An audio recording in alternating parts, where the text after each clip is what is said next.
So, what do you want me to do with your hair? The hairdresser, a Dapagoronan, asked. Cut the hair on the head to something like 10 millimeters. Alright. And what about the hair on your face and neck? Just leave them be. I'll take care of them myself later, Jack answered, his head the only thing sticking out of the light blue cape. Yes, will do, valued customer. The hairdresser started to work on his hair, the 5 tentacles working with each other seamlessly, as their split ends deftly manipulated the tools. Tufts of dark brown hair fell on the cape and floor. Pieces the length of finger joints accumulated, and were swept away by one of the tentacles already cleaning. So, where are you from? The hairdresser started a casual conversation. Off station. Yes, I assumed as much. Humans aren't that common in this sector, especially this far out of the way. So, where do you originally hail from? Jane sector. Oh, you don't have the usual accent. I avoid it out here. Leads to too many questions. I understand. I don't talk with my Galtarum accent as well. A few minutes later, the haircut was finished, and after paying, Jack went back to his ship. There he used the old-timey razor knife to get rid of the beard from his neck, upper lips and corners of his mouth. After showering off the loose hair and some aftershave, he put on his better clothes and some light perfume.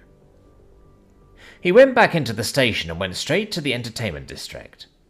There the lights were less bright and full of colours from different glowing signs. He didn't linger long, as he already knew where he was going. With a clear goal and a memorized path, he arrived quickly.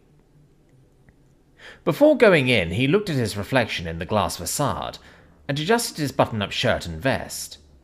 Satisfied with his appearance, he strode to the door. Inside, he walked up to the bar and sat down, radiating his usual calm confidence. He had just ordered his Dapagaro tea when the first woman sat down next to him.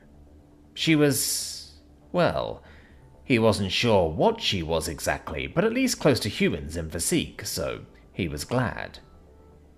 Hey, fancy seeing someone like you around here.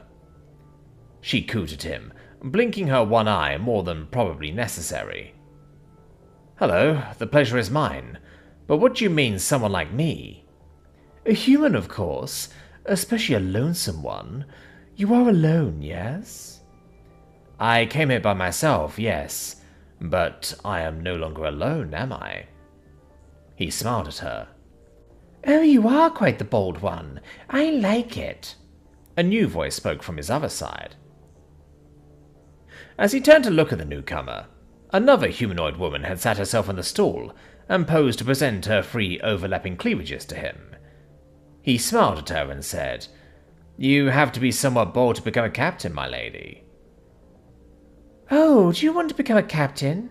She asked. Do you perhaps need some funds for a ship?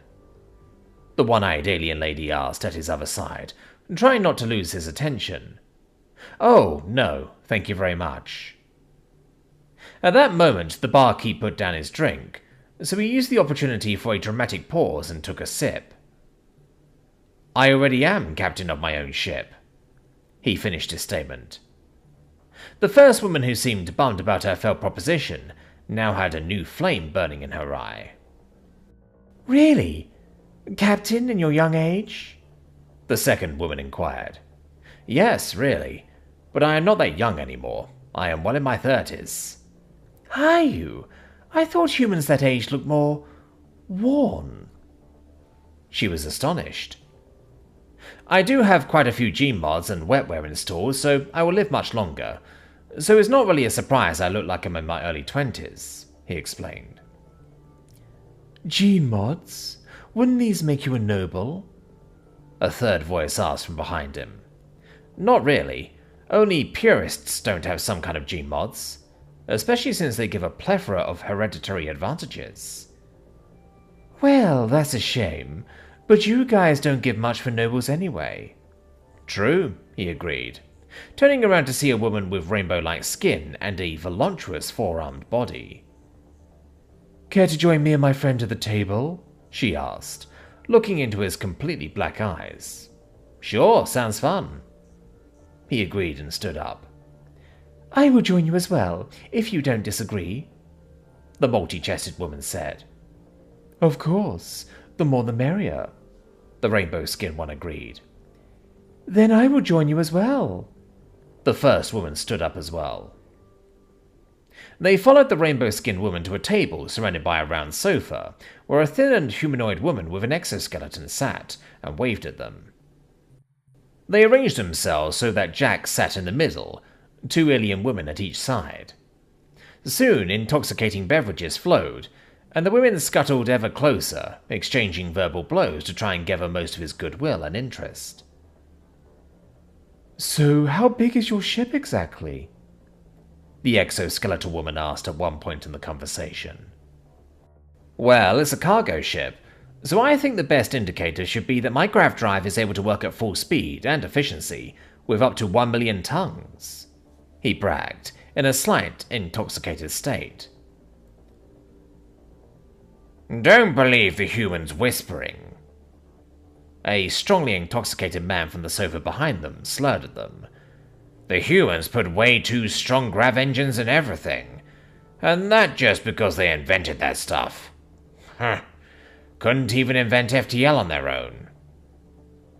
"Don't mind him, he just had too much," the man's friend apologized. "How about we go somewhere more private?" Jack asked his 4 female companions. "Oh, sure, I'm up for it," the multi-chested alien agreed, faster than anyone else. "I know a good hotel not too far away." The thin one signaled her agreement.